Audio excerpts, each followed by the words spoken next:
Hi everyone, I'm here today with a video on 5 products that I no longer purchase. As some of you know, I quit my full-time job around 8 months ago and I'm currently on a gap year that I'm thinking in all likelihood is going to be extended because the past 8 months have just flown by and I've been enjoying so much the freedom and flexibility from not having to go to a 9 to 5. Even before I quit my job, I was starting to reassess what I truly needed in my life. What are those luxuries that I can do without? So this video is all about 5 things that I've decided to not purchase going forward because I just frankly don't need them. The first item is definitely a luxury. It is not something that I need, and that is LATISSE.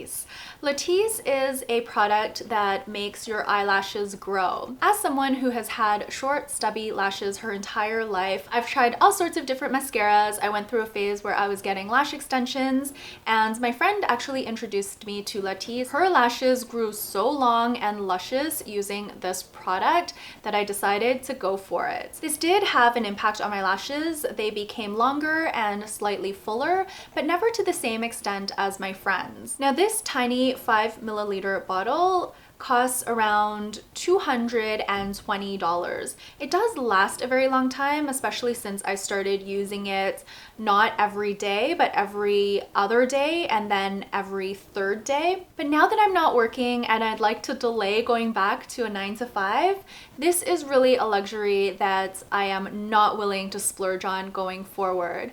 I have made peace with my short, stubby lashes, and I have eyelash curlers and mascaras that I'll be using to enhance what I have. Besides looking at products that are a definite splurge, another area I've really been focusing in on is simplifying my beauty routine. If you've watched my older Get Ready With Me videos, you'll know that I've used a lot of products in the past.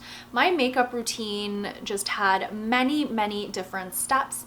I would put on a lot of different layers onto my face. In the process of simplifying, I've experimented with cutting out primers. That includes face primer, which I don't really have any to show you, so I'm going to show you this one, which I have used in the past as a face primer, and eye primer. I wasn't even aware that I had this in my collection. I thought this was a lip gloss. I don't really have issues with eyeshadow creasing or any issues with foundation that I would need a primer for. So I'm going to simplify, save the money that it takes to purchase these products and the time it takes to apply these products, and I'm going to be cutting this out going forward. The next items I'm not going to be purchasing anymore, and I've talked about this in a lot of Empties videos, are perfumes. I am going to finish the ones that I currently have in my collection, but I think I was going through a phase where I was trying to use up all my many perfumes, that I was applying it very frequently. I would apply it multiple times a day. The plus side was that I got through the products, but the downside is that I think I started to develop scent allergies as a result of that.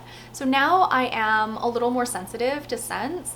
They tend to make my nose itchy, and sometimes I'll sneeze even if hubby is wearing a scent, which I was not sensitive to before. I've been using these types of perfume samples in my bath. I just put in a few drops and I have no scent allergies or any issues when I do that, but putting it onto my skin or anywhere like close to my nose area, I really start to develop a little bit of nasaliness, and you might even be able to notice that in this video as I'm speaking because I'm holding the bottles and waving them around and I can smell the scent coming from the bottles. That being said, I do want to use up what I have, but I use it very sparingly now. Next item that I'm no longer going to be purchasing going forward are all over face powders. Now this does have an asterisk beside it because I am still using mineral powders to cover up my blemishes. I have been getting lots of fun patches of hormonal acne. I typically get it all around this area here, the lower part of my face, my jawline, my neck area.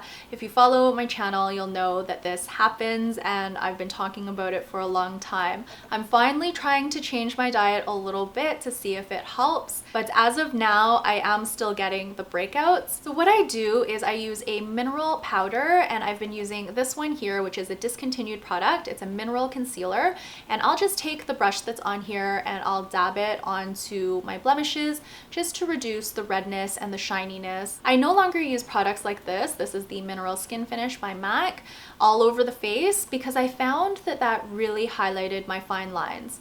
I have videos from a few years ago where my skin looked horrendous, and part of the reason I think it looked so bad was because it was so dried out from powder foundation that I was using at the time. I don't use powders like this all over the face now. It is just way too drying on my skin, and I find that when my skin is dry, the fine lines really come out. They're getting more and more prevalent as it is, so I don't want to draw even more attention to them by slathering powder all over my face. That being said, this product I have rescued from my little Back to MAC stash that I have. Hopefully that program is still around because it has been a while that I've been hanging on to these products.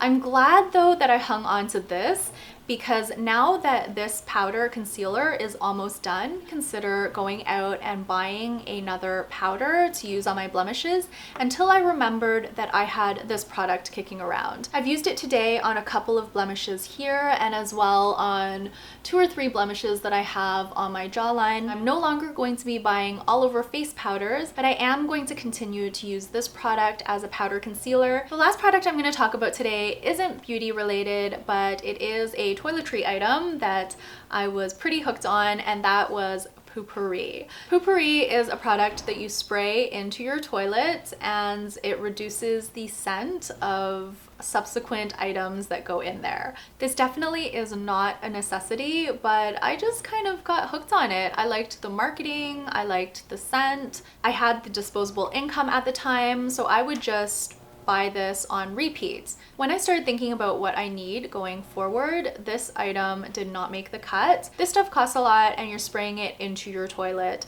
This little bottle is around $20 Canadian, and it's just not something that I'm willing to spend money on going forward. That is going to be it for today's video on 5 things that I am no longer purchasing going forward. Please let me know down below if you have any items that you're no longer purchasing. For the products that you're cutting out of your routine, I would love to hear if you're replacing them with anything or if you're just going without. Thank you so much for watching this video. I will be back very soon with another one. Until then, please take care and bye for now.